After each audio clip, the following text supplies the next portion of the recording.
Welcome to Brewsers, a podcast about beer, coffee, booze, and bruisers. I am your host, Rody John, and today we talk to NWA star Jeremiah Plunkett. We talk all about how he got into pro wrestling, the NWA, and working out. NWA 75 is happening this weekend, August 27th and 29th, and it's going to be live from Nashville, Tennessee. Definitely go to nwawrestling.com to find out everything you need to know about what is happening this weekend, how you can watch, and even how you can buy some tickets. So before you do all that, make sure to also sign up for our newsletter. You get to find out even more information about our guests, what is happening on your favorite podcast, all about beer, coffee, booze, and bruisers. And there's even some fun facts. So definitely go make sure to sign up for the newsletter. So without further ado, here is Jeremiah Plunkett.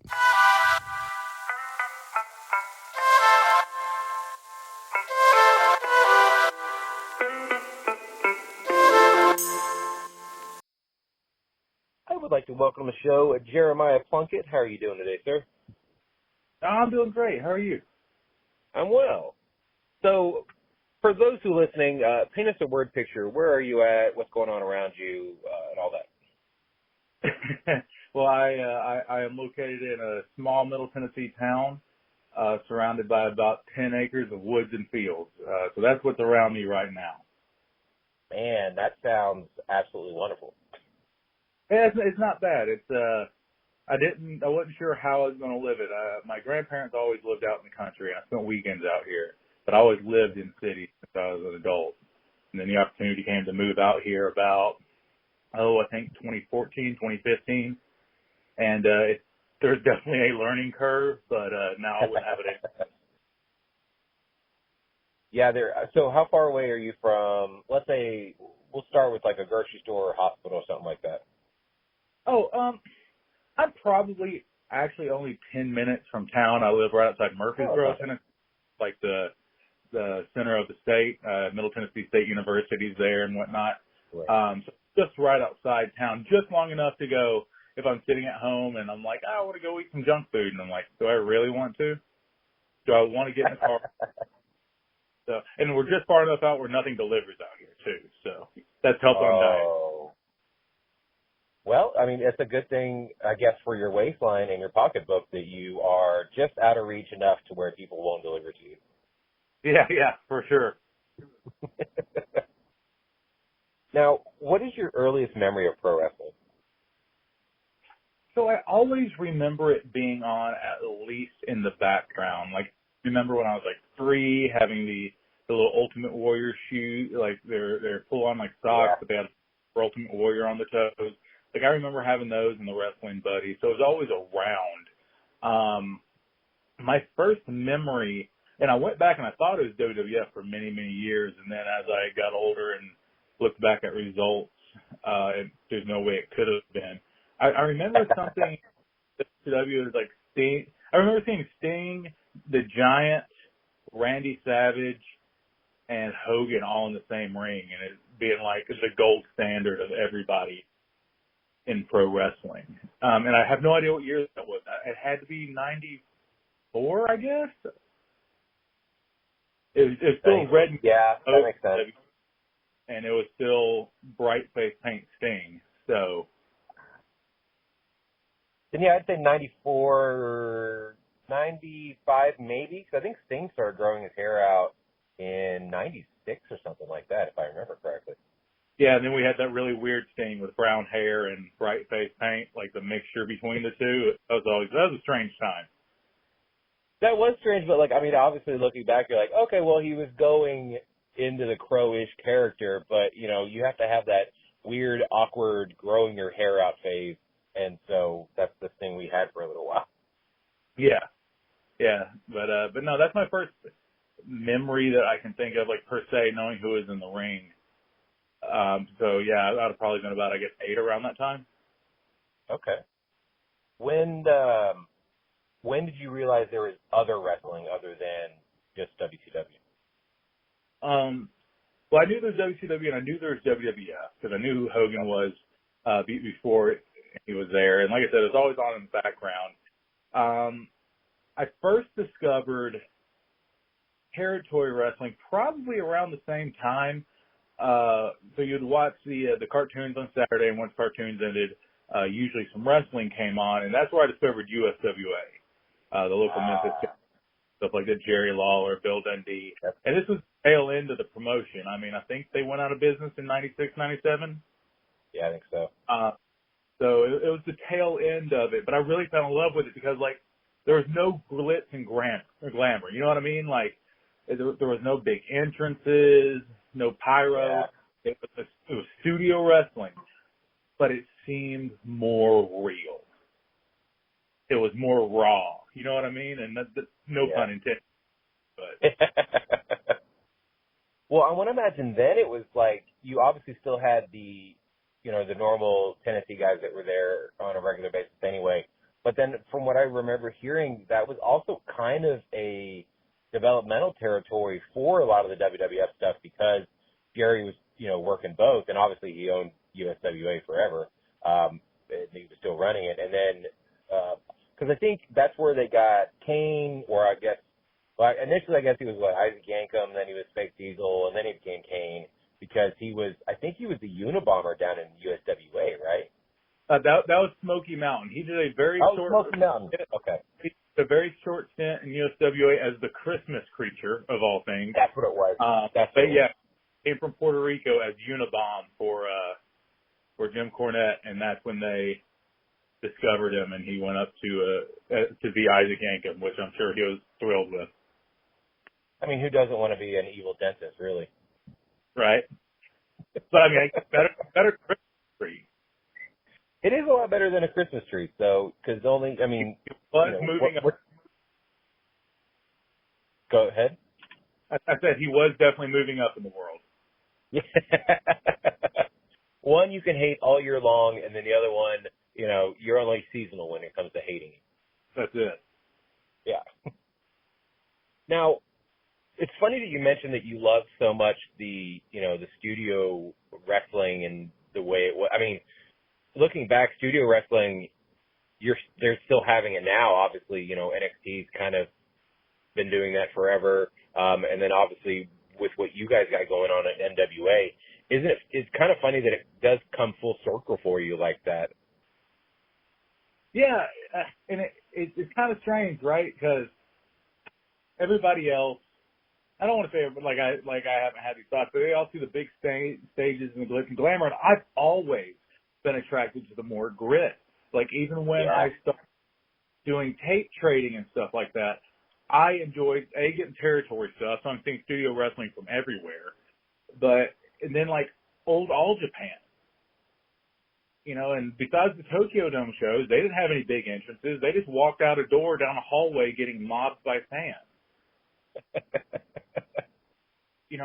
I don't know why. I don't know why it's never, the pyro and all that stuff never impressed me. Right. Well, it's almost like the same with music. It's like a lot of people love like the dive bars or like the, little theaters, maybe a House of Blues, size or whatever. But then once you get up to like the arenas and the stadiums and you're like, all right, I'm done. I'm out. Let me know when they come back through on the smaller scale and then I'll check them out. Oh yeah. I mean, I can speak on that right now. I love George Strait. Him and Garth Brooks neck and neck on my favorite country artist. And I've seen Garth Brooks in a giant stadium, and I saw him at the Ryman, and that was way more fun. Well, I'm going to see George Strait at the Titans Stadium. I'm very excited to see George Strait. I'm not excited to be surrounded by people at the Titans Stadium. Yeah. Well, also, there's no roof on that thing, so the sound's just going to escape through, right up. Oh, God, I didn't even think about that. But, I mean, George Strait only comes out of retirement every now and then, so. This is true. I think he's doing some, he's not doing a big tour. He's only doing, I think a handful of dates. I know one of my buddies, I think, was trying to go see him in Denver or something like that. Yeah, as soon as this popped up, I mean, I've got Troubadour tattooed on my chest, so I mean, to say I'm a fan, I'm a big fan. And the like, we have to get these. I'm like, money, and she's like, George Strait. He's not going to happen. But he has a point. Yeah, that's my music. I dig country and some older rock and roll and stuff like that. I've never been into big glitzy, glammy things. Yeah. Yeah, it's funny. I saw the Rolling Stones last year at, Cotton Bowl here in Dallas. And, as glitzy and glammy as they are, fucking Mick Jagger's still dancing out there like crazy, being as if he's still in his 20s. You've got, I can't imagine why I can't think of the guitarist right now, but, he was still just as like, you imagine the cigarette just hanging out of his mouth, and he would be doing the same thing if he was in a smoky bar, but he just happens to be in front of thousands and thousands of people on a giant stage. Yeah, I feel like there's artists that just transcend. Like, there's artists you have to see at a big show like that, right? Like, I could not imagine going to watch Kiss at a dive bar. No, they set the place on fire with all those pyros. Well, and they need, like, this may be a unpopular opinion, but to me, they need that. I agree with you, but the Kiss Army says otherwise. However, I can't imagine any of them thinking about seeing them at like an actual like unplugged situation or a like you said, a dive bar. You're not seeing Kiss at a dive bar. Like, I don't care how much of a Kiss fan you are, seeing them at a dive bar is going to be a completely different situation than seeing them obviously at any arena or whatever they're doing now. Yeah, and so it's just like wrestling, though, right? There's people who can go out there with no split slam and still lock somebody in, or there's people who need the gimmick, and there's nothing wrong with that. Right. Yeah, I mean, Logan Paul watching him wrestle in front of like 100 people, it's not going to happen because he needs all that little extra, crowd booing him or being, him ziplining in somewhere. He's not going to go walk out at some, gymnasium somewhere just to do some splashes or whatever. Yeah, no, absolutely not. But I mean, that's just how it is in all entertainment, right? Some stuff more raw, more singer-songwriter, and then some stuff very produced. Right. Yeah, like John Mayer, for instance. I would see that guy. I think he's an amazing guitarist. I know he gets a lot of shit for his, Body is a Wonderland, but if you actually listen to what, his lyrics and his guitar, he is absolutely killing it. And I've seen him with Dead and Company, and he looks like he's having the time of his life out there because he's just playing guitar with the Grateful Dead. I mean, why would you not? But I would watch that guy again, like you said, at like some little I think it's the Blue Bonnet Cafe in Nashville that is like the mecca for a lot of people. I'd go watch him there, as much as I've seen him in arena as well. Yeah, and you probably have a better time. I've had better time seeing people in like surprise appearances at dive bars and stuff like that than I do being stuffed into Bridgestone Arena or into the Titan Stadium. Yeah. Yeah, again, and it's also the problem with the sound just escaping. Like, that's why, like, so I've been to a lot of, I've been to the last 14 WrestleManias or whatever. And anytime we actually have a dome, I'm excited because I know that noise is not going to go anywhere. However, most other times when we're in a open-air football field, the sound just escapes. And so you get a bit of it, but you don't get all of it. And so I love that aspect of, like, the crowd being that other person, as a part of the equation, as opposed to, the sound just escaping and you just happen to maybe hear a clamoring of some of the noise going on. Yeah, and as a performer, I mean, you feed off that too. So you second guess everything, not hearing a reaction.